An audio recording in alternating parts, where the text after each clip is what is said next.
Hey, are you even listening to me? We're talking about our daughter's career path for her senior year at high school, but my husband is just looking at his phone. I'm talking about something important to you. Shut up. If she wants to go to a college, then she has to pay for it herself. I don't have money to give to a stupid daughter who can't take care of her own grandmother. Huh? What the hell does he mean? I looked at my husband's phone and saw something outrageous on the screen. My husband, Dave, and I have been married for 18 years. Our only daughter, Anna, is a sophomore in high school. I ate very well. Good, but make sure to clean up after your plates. Okay. Hey, aren't the exams coming up soon? Yeah, that's why I'm studying now. You should also start thinking about what path you want to take in the future. I know. It was that time of year I get concerned about Anna's future career path, but I'm relieved that she's growing up well. Like this, the three of us were getting along well and living a peaceful life together. But there's one thing that worries me a little.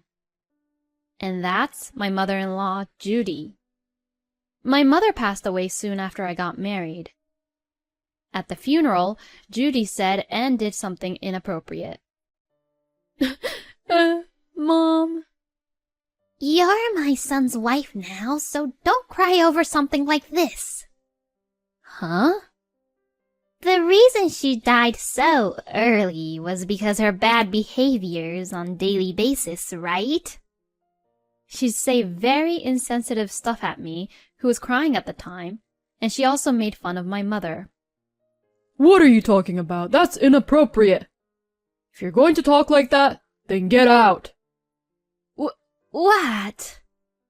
My husband, Dave, was furious with Judy, while I was too stunned to speak back.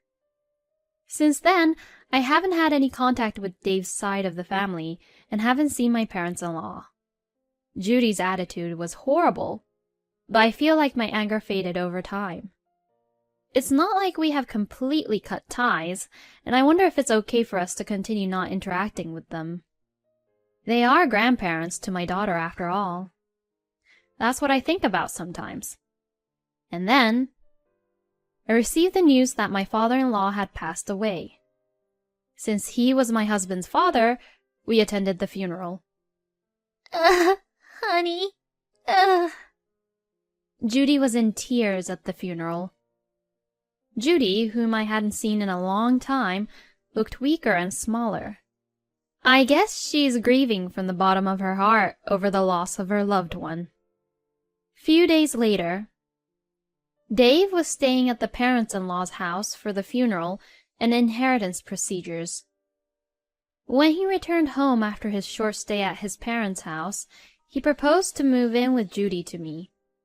My mother is the only one living in their house now, and she seems to be very depressed. I see. I pictured Judy crying alone. With my father-in-law gone, she must be feeling very lonely.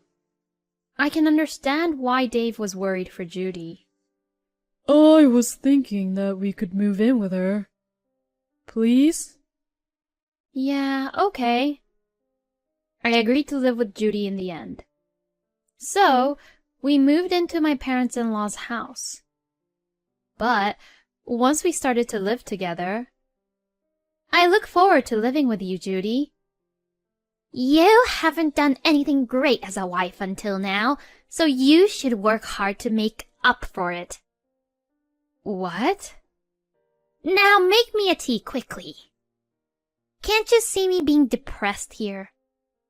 You should be more considerate. How dare Judy take it out on me? I decided to move in with Judy because I thought she was lonely, but what is with her attitude? And Dave and I both work, but he leaves all the house chores to me. Hey, is dinner ready yet? I just got home from work. You're such a bad wife. ignoring what you need to do in the house when you're a wife. I'm really disappointed in you. Ugh. Why does she always complain about me so much? And now, Judy began to blame Anna too. Hey, please go fold the laundry. But I'm studying right now. What a charmless girl you are, just like your own mother. What? You can't even obey to your elders. Girls are supposed to help around the house instead of studying. Huh? You're really annoying. Anna was at her adolescence, so she became rebellious towards Judy. Studying is useless. Doing the house chores are much more useful. You're freaking annoying. My goodness, she's such a useless child, isn't she? The relationship between Judy and Anna was getting worse. It came to the point where I was regretting why we were living with her and wondered why I had agreed to live with her. Dave, on the other hand, was gradually being brainwashed by Judy. I'm home. Welcome home, honey. Come on, let's get your bag and jacket over here. You should sit and relax here. Oh, thanks. It's actually the wife's job to serve her own husband. I'd like to teach Clara all the things I would do as a wife, but it's hard to even do that when she's not motivated about it and doesn't take me serious. Really? When Judy lies and cries, Dave defends her and doesn't listen to what Anna and I had to say. Clara and Anna is always harassing me. Please do something about it, sweetie. You're disgusting, harassing my own mother. I've never harassed her, ever. She always crumples up my laundry, and it's just terrible what she does to me. I've never done that before. Rather, she's the one who complains and harasses me all the time. How dare you talk like that? You're not being a good wife at all.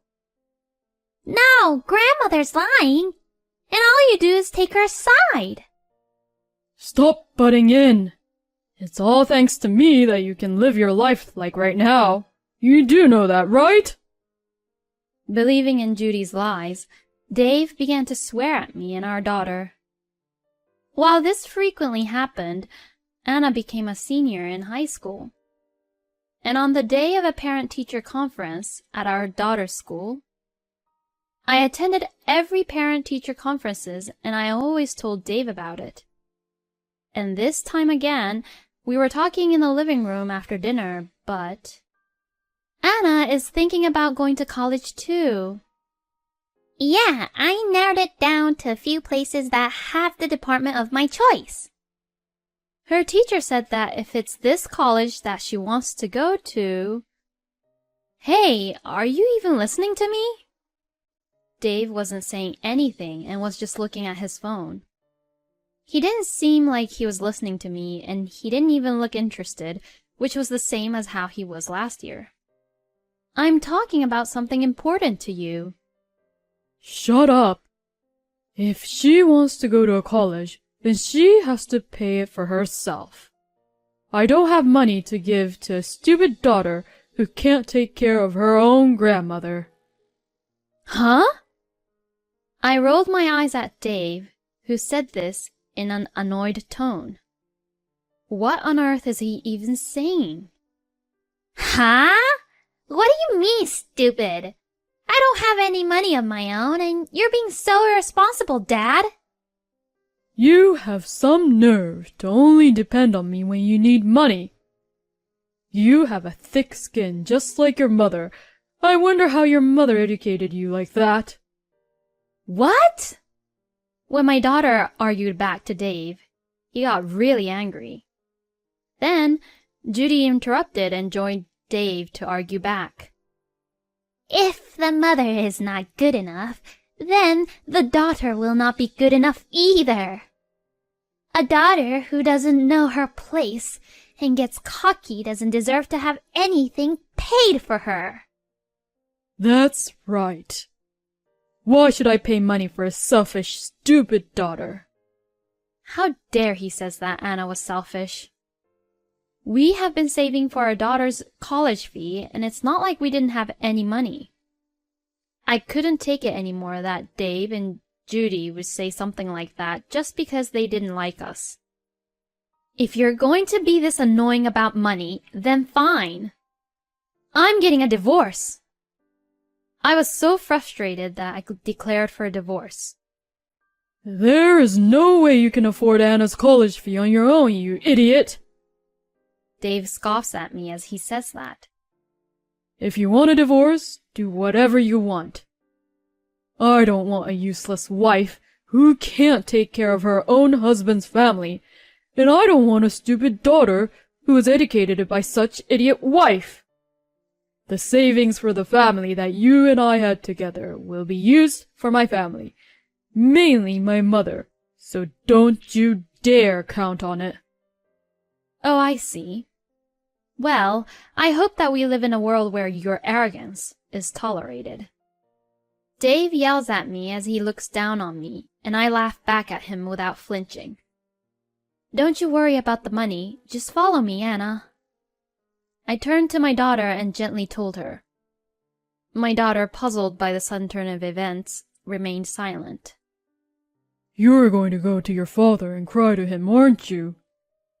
He should be so annoyed by you to be depending on him at your own age. Well, I guess it can't be helped, since he's the one who raised you to be his idiot daughter. You get angry when people speak horribly of your own family, but you speak horribly of other people's families. You're so contradicting. My daughter seemed to realize something when she heard that. Let's go now, Anna. Yeah, I'll follow you, Mom. So Anna and I left my parents-in-law's house. For the time being, we decided to stay at my parents' house. A few days later, I asked my lawyer to proceed with the divorce. I sent a letter of contents certified notice to Dave. Few days later, my husband came over to my parents' house. What are you doing here?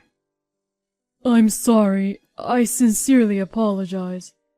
I don't want a divorce. Please come home. When I answered the door, he apologized instantly. My husband hangs on to me with a stupid look on his face. Actually, I had noticed that the savings we had made together as a couple were decreasing. When I requested for a background check to the credit card agency, I found out that Dave was spending money to a hostess in a club. He was secretly preparing for divorce. And apparently, Dave was known to be one of the customers that club hostesses didn't want to get involved in. I'm going to divorce my wife, so marry me. Huh? What are you even saying? I truly love you, and I can make you happy. I'm not really looking for that. After I declared for a divorce, he proposed to a club hostess that he has been crazy about. When the proposal was rejected, Dave wasn't satisfied and he was finally banned from the club because he kept on pursuing her. His contact information was also blocked by her. Still not ready to give up, he waited for the club hostess near the club. I'm serious. Please, just listen to me. I have to go to work now. Please, I need to talk to you. I'm in a hurry. When he tries to talk to her directly, she coldly rejects him. After being seen multiple times by Dave's colleagues, he was shunned within his company. When his boss found out about his nightlife activities, he was called in for questioning. I heard that you've been stalking a club hostess into the club. I'm not too impressed with that kind of behavior. I'm serious about our relationship, and I'm thinking about marrying her. I really love her. I understand your feelings, but I'm not sure if she has the same intention as you. If I get to talk to her properly, then she will understand. Well, to begin with, I thought that you had a wife and a daughter. My wife and I are divorcing. Both my wife and my daughter are annoying and have the nerve to say things about going to a college. The hostess from the club is a much better woman than my selfish wife and my daughter. What? Now, wait a minute. Dave explained to his boss about the details of the events leading up to the divorce and was astonished at Dave's shallow arguments. What the hell are you thinking? As a husband, you ought to consider your own wife's position. No, but my mother... Did you even listen to your wife properly? You only listen to what your mother has to say, but if you're the husband, you should listen to what the wife has to say too. Besides, you don't take your daughter's college talk seriously, but you're into another woman. How dare you think that what you're doing is good enough as a father? You better cool your head. Yes, sir. Dave was shaken up when his boss confronted him in a stern tone. Then, Dave was demoted and given a pay cut by his boss. I sent him a letter of contents certified notice, demanding a divorce and custody of Anna. And I demanded a division of property, and the money he had spent on the club for alimony. I'm really sorry. I was wrong. Let's start over. Even if we don't get divorced, you still have to pay for the money you spent behind my back, though. What? I lightly point out about money, and Dave is surprised. I knew that he just didn't want to pay. He doesn't genuinely want us to come back, does he? I sigh in disgust. You leave all the house chores, looking after Anna, and taking care of your own mother to me. I can never get back together with a scum like you who decides the future of Anna and I just because you were my husband and tries to live a happy life when you're only playing around with young, cute girls. I refused to get back together with him once and for all. Then, my daughter showed up from the back of the house. Anna, I'm really sorry. I'll be a good father to you, so let's start over. When Dave noticed Anna, he clung on to her. But Anna glared at Dave coldly. Do you have any idea what I've been going through these past few months? If you think that you can be forgiven with just one such light apology, you're being stupid, and just because I'm only in high school, you look down on me too much. A father who takes away his own daughter's future options, but plays around and pays to other young women is just too creepy and gross for me. Dave couldn't hide his shock at Anna's complete rejection towards him. He slumped his shoulders and left. Then soon after, my husband was completely depressed. I can't stand middle-aged men who can't tell the difference between reality and fun. He was also rejected from the hostess at the club. Eventually, Dave gave up trying to get back with me and finally proceeded to pay the fees I had claimed him. The money he spent on the club and the alimony was covered by the money from my ex-father-in-law's inheritance, but that wasn't enough, so the rest was paid in installments. The monthly alimony and child support payments are difficult for Dave, who had a pay cut at work. After the divorce, Judy visited me once at my parents' house. You have made my life difficult.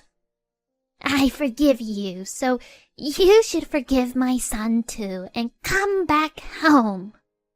Judy blamed me at the front door and screamed at me.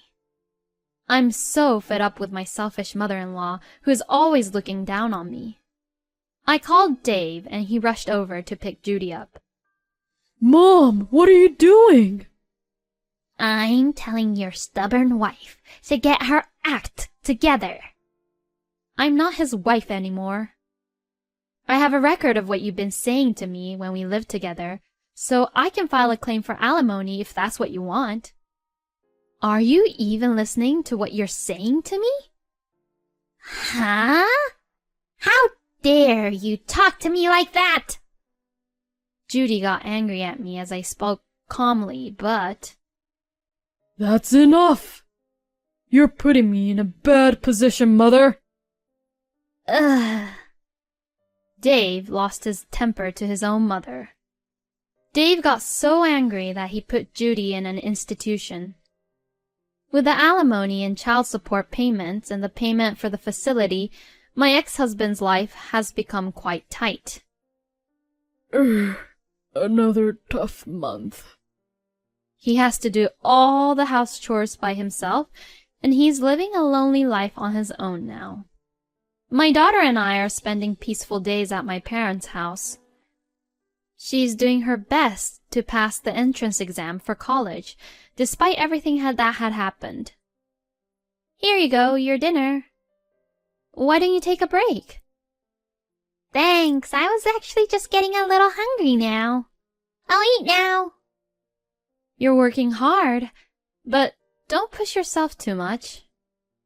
I'm my mother's daughter, and you don't have any good luck with men, so I'm going to do my very best and become an independent woman who can live on her own without depending on a man. Oh, I see. I laughed at her jokingly. But if my daughter is working hard to follow the path she has chosen, I'll do my best to support her. And I want her to be truly happy, more than anything else.